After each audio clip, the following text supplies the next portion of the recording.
संकल्प आदि की प्रक्रिया को संपन्न करने के बाद एक बार पुनः अपन सत्संग के लिए एकत्र भए हैं और आगे को विषय अपन आज ले रहे हैं।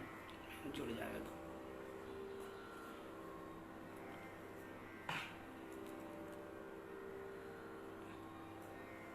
हमें आवे ना। हाँ,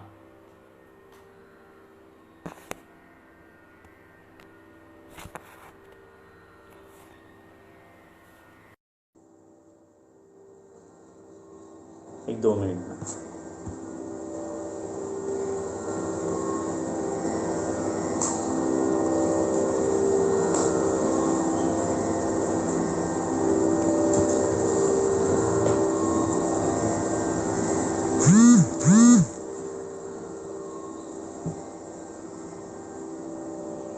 पढ़ना नहीं होता स्पीकर तब ये स्पीकर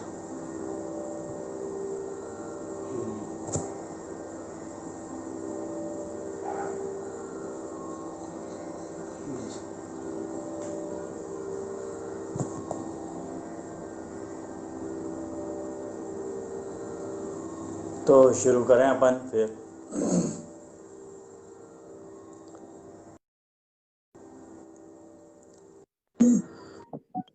आज के विषय में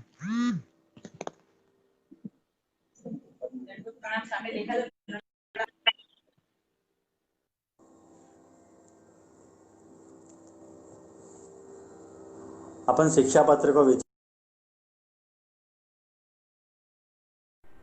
प्रभु को बताया हो कि प्रभु को स्वरूप, प्रभु की स्थिति और प्रभु की लीला, ये सब कुछ नित्य है। प्रभु को स्वरूप भी नित्य है, प्रभु की स्थिति भी नित्य है और प्रभु की लीला भी नित्य है। और नित्यता में अपन यह ढंग को स्वरूप समझ सकें कि अपने यहाँ प्रभु को जो स्वरूप विचार है वो लोक वेद प्रसिद्ध पुरुषोत्तम को नहीं बल्कि लोक वेदातीत पुरुषोत्तम को विचार करना चाहिए। ऐसे श्री हरिराय आज्ञा कर रहे हैं। यहाँ पे बहुत सुंदर वचनामृत हैं, आप देखिए श्री हरिराय जी के वचनामृत में। अपने यहाँ अंत में समापन करते भय वो यह बात को कह रहे हैं कि लोक वेदातीत जो प्रभु है ऐसे प्रभु को अपने यहाँ तनुजासु वित्तजासु सेवा करनी चाहिए।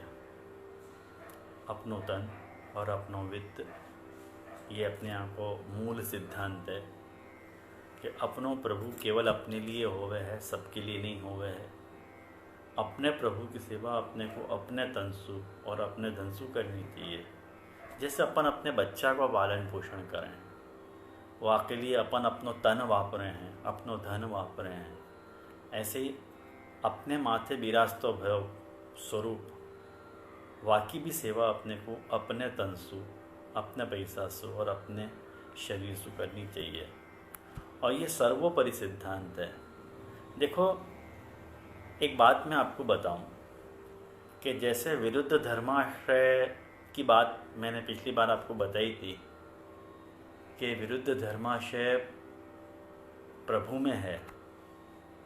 ध्यान से यह बात को सोचो कि विरुद्ध धर्माश्रय जीव में भी है। कैसे कि जा बखत जीव ठाकुर जी की सेवा कर रहे है, वो जीव वा बखत सेवक होते भय भी, सेवक हो जीव प्रभु को सेवक है, फिर भी प्रभु की सेवा कर रहे हो, मैंने प्रभु को ध्यान रख रहे हो, माने प्रभु को इतनो महात्म्य है कि प्रभु विरुद्ध धर्माश्रयी हैं। ऐसे विरुद्ध धर्माश्रयी प्रभु की सेवा अपन कर रहे हैं।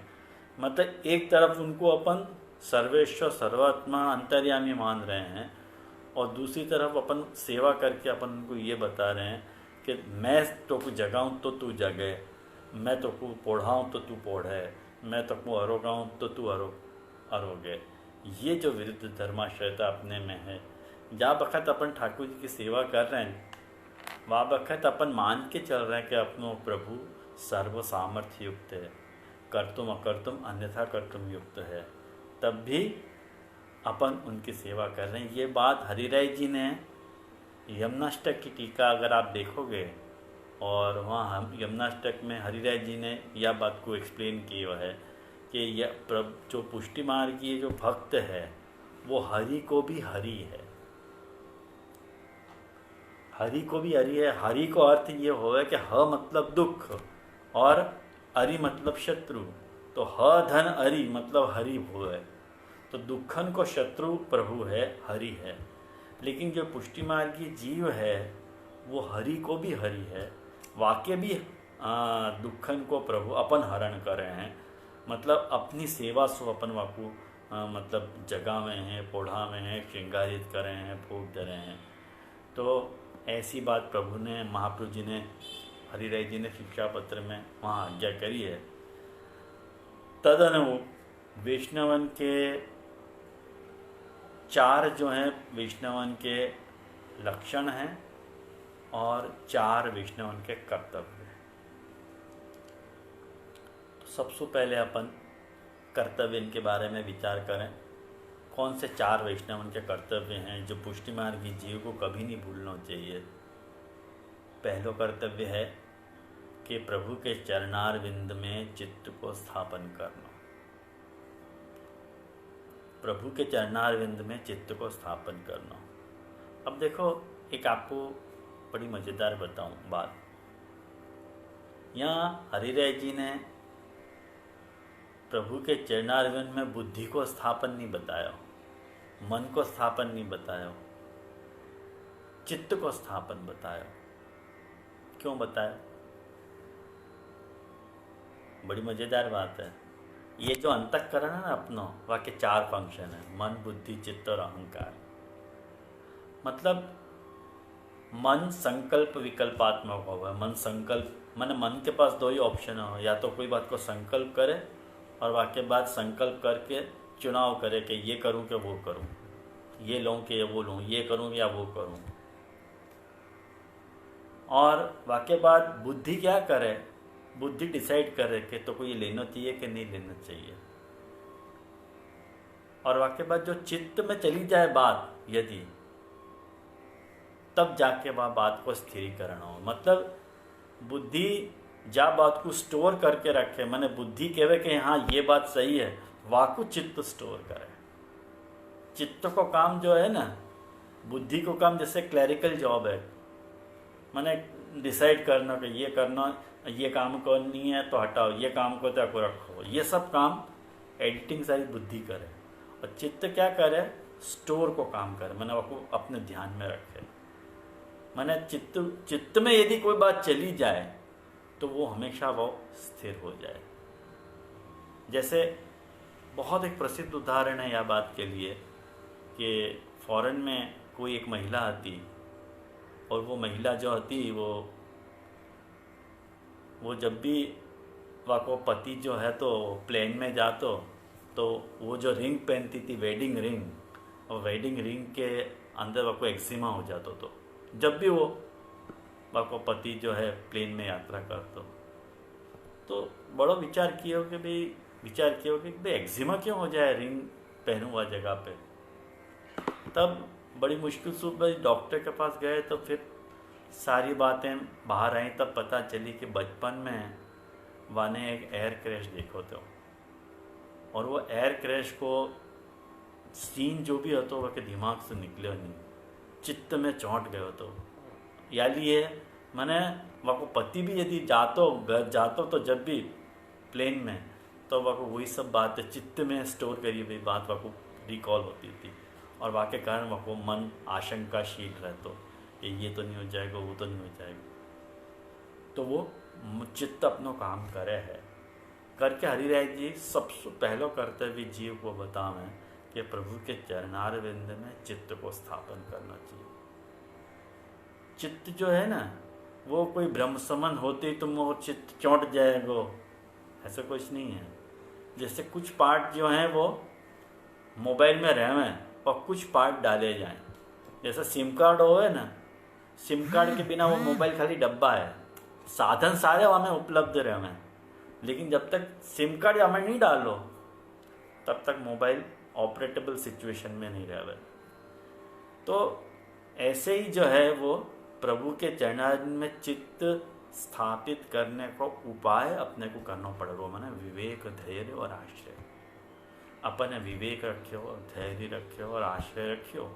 जो विवेक धैर्य आश्रय को स्वरूप महाप्रभु जी ने विवेक धैर्य आश्रय में बताया है, तदनुसार अपन ने अपनी कृति रखी तो अपनो चित्त जो है शनै शनै प्रभु के चरणारविंद में चौंक जाए। ये पहलो कर्तव्य है जीव को। और दूसरो कर्तव्य है कि अन्याश्रय और दुस्संग नहीं करना।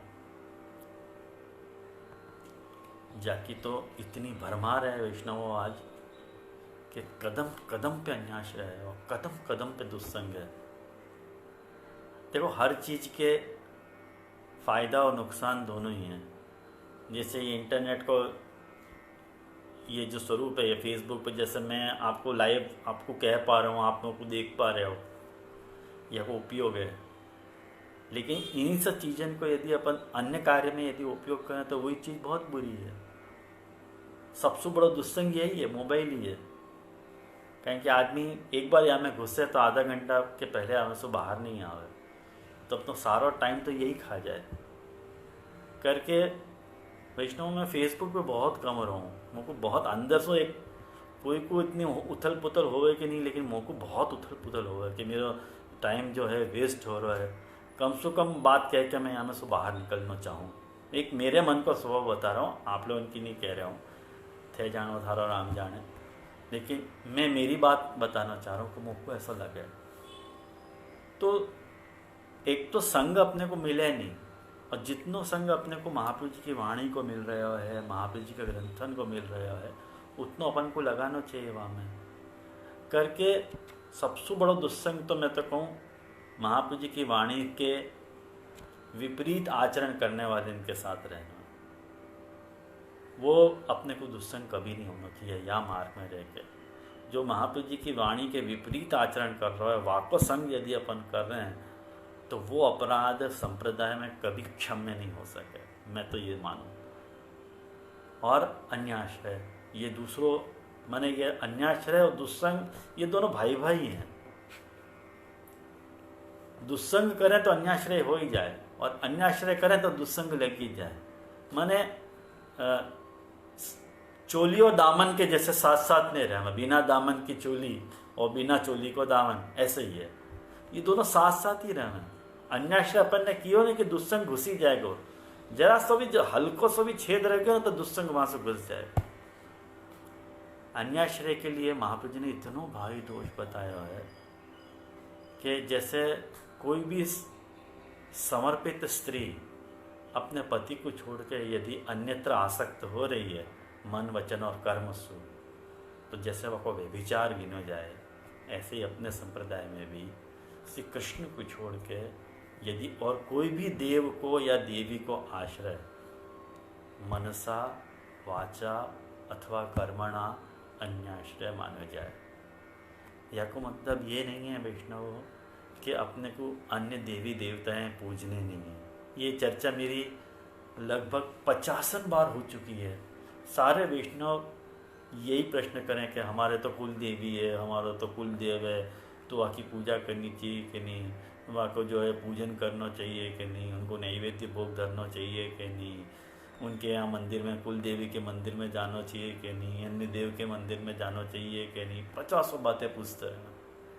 लेकिन एक बात मैं आपको बताऊं वैष्णव कि महाप्रभु जी ने यह बात की अपने को दिशा विवेक धीर आश्रय ग्रंथ में दिए कि अन्यस्य गमनम तत्र, अन्यस्य भजनम तत्र, स्वतो गमनम एव च, प्रार्थना कार्य मात्रे भी ततो अन्यत्र विवर्जये।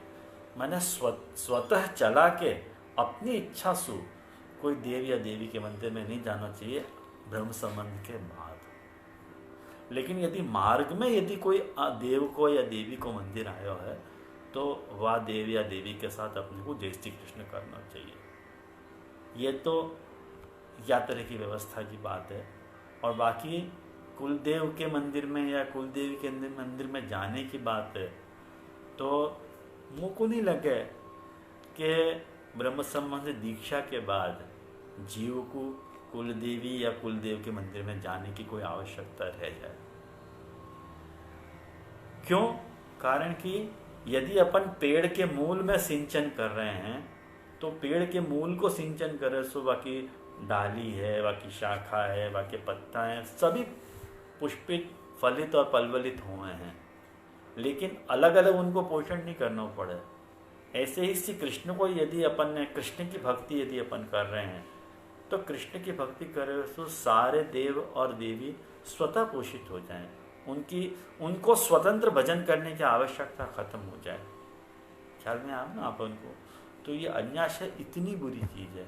और अपने यहाँ जो 4 अ को निषेध बताया हुआ है, अन्याश्रय, असत्संग, असतालाप और असत्संग, ये 4 अ के अपने यहाँ निषेध बताए गए। ये 4 चीज जीव को नहीं करनी चाहिए। असत्संग नहीं करना चाहिए, अन्याश्रय नहीं करना चाहिए, असमर्पित नहीं लेना चाहिए और असद आलाप नहीं करना चाहिए, मतलब झूठ नहीं बोलना चाहिए। ये 4 चीज यदि 4 चीजें से बचे तो अपन अन्याश्रय की दिशा को अपन क्रॉस लगा सकें। ख्याल में आया ना? अन्याश्रय उपजे क्यों? प्रभु जो भी कुछ करेंगे अच्छे ही करेंगे। तेन यत् करिष्यति तत् भव्यमेव करिष्यति। सब लोग पूछेंगे कोरोना को काल आया है, कोरोना में क्या होएगो, क्या नहीं होएगो, सब भयसु कांपते। मैं हमेशा यही बात विष्णु कहता रहूँ। कल भी यह बात की चर्चा चली थी कि कालो एवं कठिनोपि कृष्ण भक्तान बाधते। कैसा भी कठिन काल हो गए तो कृष्ण भक्तन को बाधित नहीं होगा। यदि अपन कृष्ण भक्त हैं तो कोई से डरने की आवश्यकता नहीं है। जो भी कुछ होएगा ठाकुर जी की इच्छा से होएगा, और ठाकुर जी की इच्छा से भक्त को हित ही होएगा, अहित नहीं होएगा। भले या समय अपने को पता नहीं चले, लेकिन भविष्य में अपने को ज्ञान हो सके ये जो भयो तो अच्छा ही भयो। तो या के ऊपर तो इतनों अपन बोल सकें अन्याश्रय और दुस्संग के ऊपर कि पूरा दिन भी कम पड़े। लेकिन ये दूसरी बात हरिराय जी कर्तव्य के रूप में बता रहे थे। और तीसरी बात कह रहे थे कि निवेदन मंत्र को अनुसंधान करना। निवेदन मंत्र को अनुसंधान, निवेदनम तो स्मर्तव्यम सर्वथा तादृशै जनैः सर्वेश्वरश्च सर्वात्मा निजेच्छातः करिष्यति। ये नवरत्न ग्रंथ में महाप्रभु जी ने बताई है ये बात। और महाप्रभु जी में ये बात कह रहे हैं कि तुमको तुम्हारे निवेदन को, ये बात एक बहुत अच्छी बात मुझको वैष्णव याद आई है और मैं वाको आपको बताना चाह रहा हूँ। वाकई लोगों को संवरण नहीं कर पा रहा हूँ, यानी बता ही दे रहा हूँ। या की पंक्ति में गोसाई जी ने बहुत अच्छा का अर्थ किया है। निवेदनम तो स्मर्तव्यम सर्वथा तादृशे जनैः। अब यहाँ में देखो, यहाँ में जो कमाल है ना वो सर्वथा पद कर रहे हो कि एक अर्थ ऐसा बनेगा कि सर्वथा निवेदन को स्मरण करना चाहिए। अब भार सर्वथा पे आया है। एक अर्थ ऐसा बनेगा कि भार तादृशी जन के ऊपर जाएगा कि निवेदन को संग जो है सर्वथा तादृशी जनन के संग करना चाहिए। माने जो तादर्शी कौन को कह रहे हैं अपन? तादर्शी उनको नहीं कह रहे हैं कि जो खाली ब्रह्म समान ले लिए और कंठी पहन के घूम रहे हैं, उनको वहाँ तादर्शी नहीं कहा है। तादर्शी के लक्षण वहाँ पे टीका में गोसाई जी ने आज्ञा करी है कि तत्पराहा, जो वह निवेदन को जीते हुए हैं। ख्याल में आ ना, जो निवेदन को जी रहे हैं उनके साथ तुमको अपने निवेदन को स्मरण करना चाहिए। कहें कि जैसो संग होएगो वैसो अपने को रंग लगेगा। अपन जैसा संग करेंगे वैसा अपने को रंग लगने ही वाला है। और जैसे सूखे कपड़ा, गीले कपड़ा के संग सूखो कपड़ा भी गीला हो जाए, ऐसे ही जो अपने को संग लगेगा, अच्छे को लगेगा या बुरे को लगेगा, तो अपन भी वैसे ही हो जाएंगे। और सच्ची बात है, ये आप अनुभव करके देख लीजिए कि एक बार संग सत्संग छूटे ना तो दोबारा आपको पकड़ना बहुत मुश्किल होगा। अपना पैर नहीं उठे, अपना मन नहीं जावे वहाँ। एक बार अपने पढ़ने की माने संग करने की आदत को ख़त्म कर दियो ना, दूसरी बार यदि आपको प्रारंभ करना होगा तो प्राणांत कष्ट होएगा। या को नाम कलिकाल है, ये कलिकाल है जो अपने अंदर को सोया है।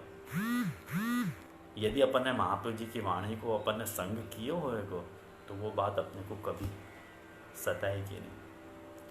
यानी ये दूसरी बात जो माँ हरिहर जी आज्ञा कर रहे हैं कि अन्याश्रय और दुस्संग नहीं करना।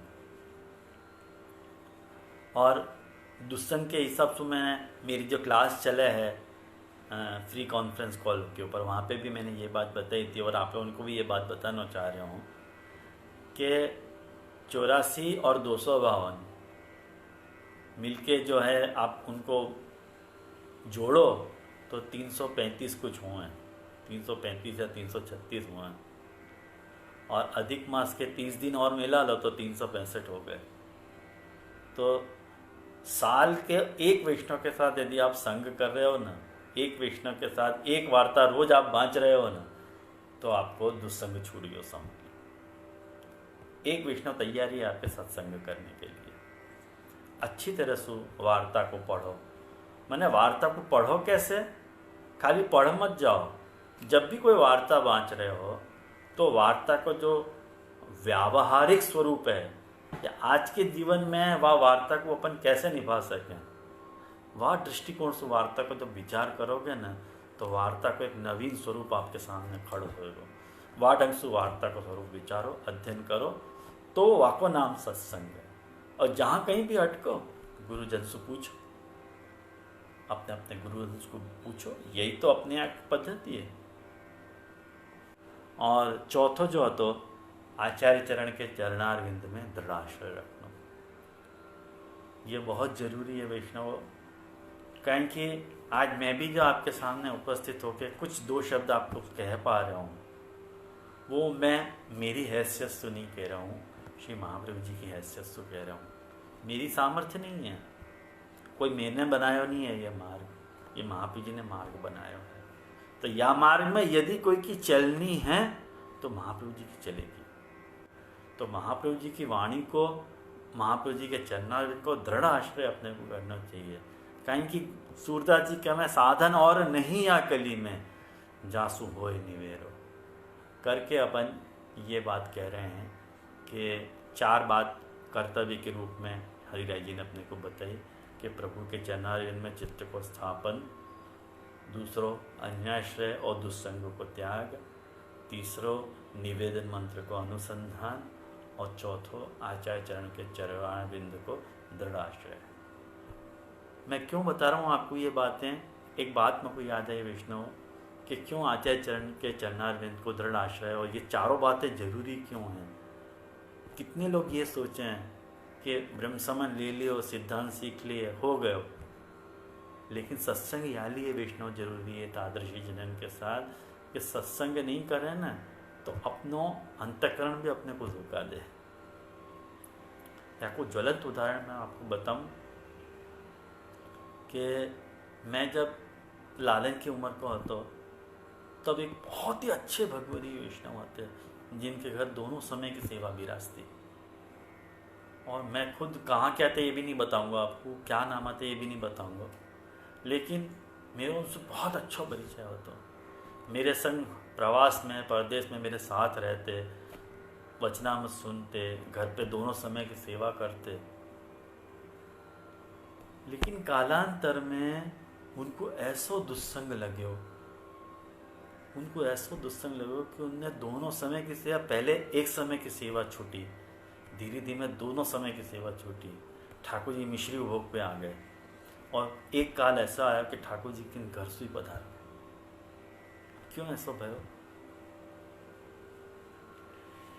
यदि सत्संग कियो हो तो, महाप्रभु जी के ग्रंथन को अध्ययन कियो हो तो, महाप्रभु जी के चरणारविंद में श्रद्धा रखी होती, सत्संग तादृशी जन के साथ मार्ग की परिपाटी को विचार किए हो तो, और प्रभु में दृढ़ विश्वास किए हो तो, अन्याश्रय नहीं किए हो तो, दुस्संग नहीं किए हो तो, प्रभु के चरणारविंद में चित्त रखे हो तो ऐसा हो तो नहीं हो तो। यानी ये 4 बातें जीवन में जीव को बहुत जरूरी है वैष्णव, यानी हमेशा ध्यान रखियो। और बाकी बाद शिक्षा पत्र में मेरे पास, मैं आपको खाली भक्तन के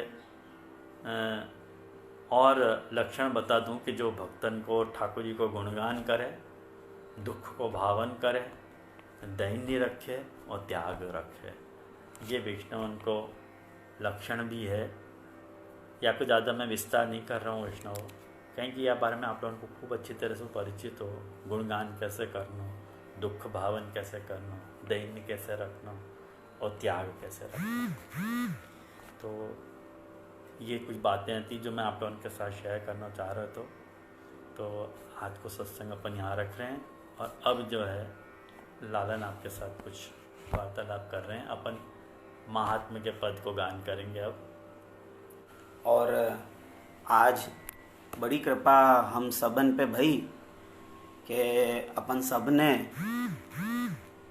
नाइना के मेरे पितृचरण के वचनामृत सुने और व्यापी वैकुंठ रमा वैकुंठ के साथ साथ अपन ने जीवन के कर्तव्य और लक्षण ये भी हमने देखियो। सो यूँ कहनो यथार्थ होएगो कि आज को जो ग्रहण काल है वो अपनो भगवत मय रहो।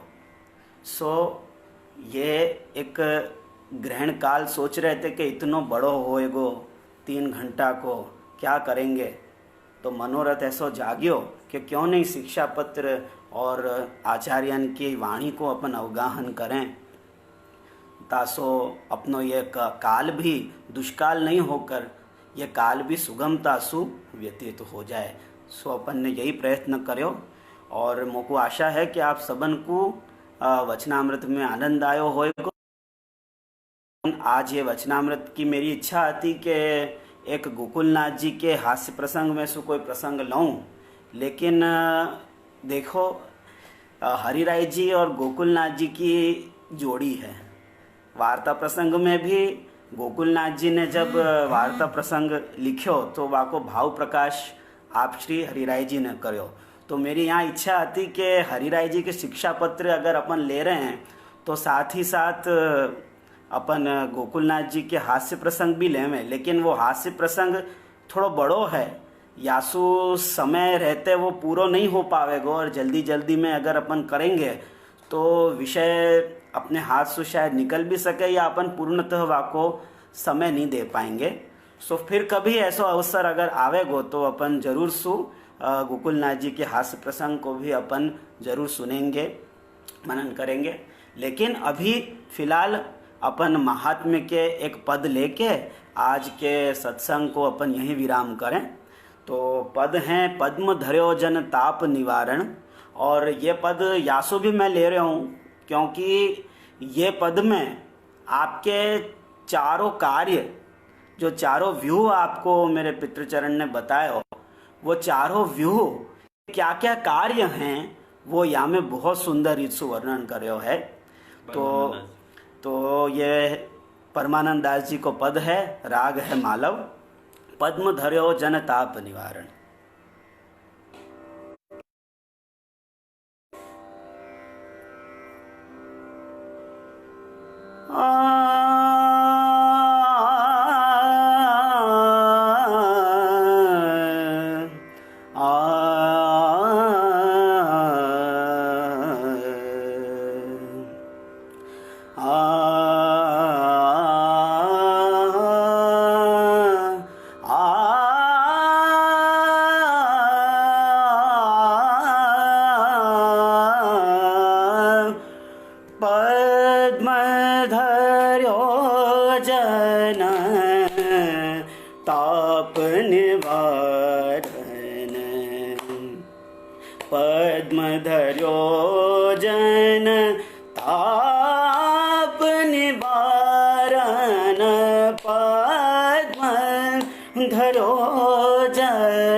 चारों भुजा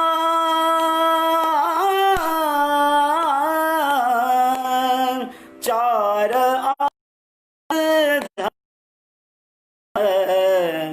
नारायण भुव भार उतारन पद्म धरो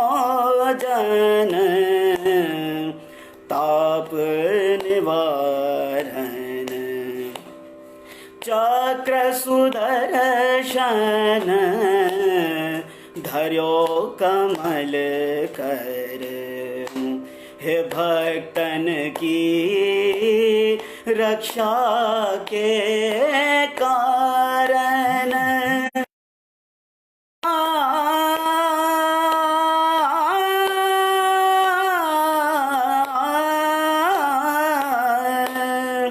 शंख धर्यो रिपु उदर विदारन। गदाधरी दुष्टन संहारन। पद्म धरो जन ताप निवारण। दीनानाथ दयाल जगत गुरु। भक्त चिंतामणि दीनानाथ दयाल जगत गुरु।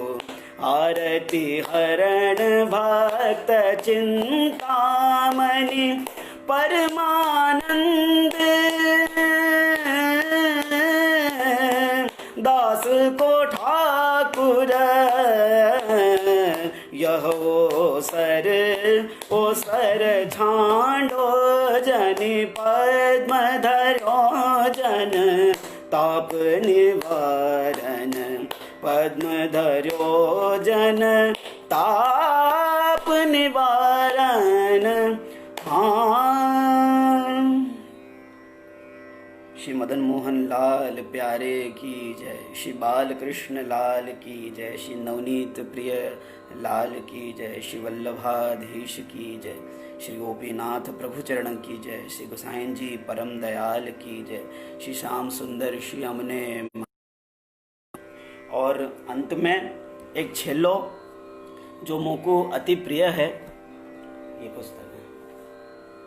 वो वैसे आपको ये बात बताऊं, मैं जब मैं छोटा હતો और मेरे दादी माँ के सोए की जिद करतो बहुत। ये मेरे जीवन की एक बहुत व्यक्तिगत बात है, लेकिन आज ये जब मैं पद ले रहा हूँ तो मेरे को सहज रूप से वो मेरे बचपन के दिन याद आ रहे हैं कि जब मैं मेरे दादी माँ के साथ हतो। लोरियाँ और छोटी छोटी कविताएं और ऐसे सब बच्चान को सुनाते, तो ये अपने बड़े की अपने ऊपर असीम अनुकंपा है वैष्णव कि अपने को भगवत अनुरागी बनाने के लिए अपने यहाँ आश्रय के पद रूपी ऐसे ढोल पद आदि अपने बड़े जन अपन को सुनाते, क्योंकि बचपन से अपने जैसो सुनियो होवे ना वो चित्त में बात कहीं रहवे, जैसे अभी अपन ने जानो तो आगे चल के कभी न कभी अगर आदमी कोई खोटे रास्ता पे जावे भी ना तो पुनः चित्त में वो बात जो वाकी रहवे वो पुनः वाको सदमार्ग पे ले आवे, क्योंकि बचपन में सुने होवे ना तो वो कहीं नहीं जावे। वो संस्कार अपने गर्भ को संस्कार है, वो कहीं नहीं जावे वैष्णव। यासु इतनी सुंदर ये स्मृति है मेरे ये पद की, ढोल पद है वैसे तो, लेकिन मैं जरूर गाऊं ये, तो मैं आपको भी सुनाना चाहूं। जय श्री वल्लभ जय श्री विठल जय जमुना श्रीनाथ जी। कलयुग मातो जी तक धरिया हाथ जी। मोर मुकट ने काने कुंडल उर्वे जंती माला जी। नासी कागज मोती सोहे ए छवि जोवा जइए जी। आस पास गौ विराजे ग्वाल मंडली साथे जी। मुक्ति वालो वेणु बजावे ए छवि जोवा जइए जी। जय श्री गिरधर जय श्री गोविंद जय श्री बाल कृष्ण जी। जय श्री गोकुलपति जय श्री रघुपति जय जय यदुपति घनश्याम जी। श्री गोकुल वाले नाथ मेरी डोरी तुम्हारे हाथ जी। जय जमुना श्री गोवर्धन नाथ महाप्रभु श्री विठल नाथ। जय जय श्री गोकुले शेष ना रहे क्ले। वल्लभ जुग जुग राज करो, श्री विठ्ठल जुग जुग राज करो। श्री वल्लभ विठ्ठल गोपीनाथ, देवकी नंदन श्री रघुनाथ, यशोदा नंदन नंद किशोर, श्री मुरलीधर माखन चोर। सूरदास कृष्णदास परमानंद कुंभन दास, चतुर्भुज नंद दास चीत स्वामी गोविंद जी। श्री वल्लभ देव की जय, प्राण प्यारे की जय, श्री गोवर्धन नाथ की जय। 84 252 वैष्णवन भगवदियन की जय, अष्ट सखान की जय, दामोदर दास हरसानी की जय, श्री वल्लभ समस्त कुल परिवार की जय।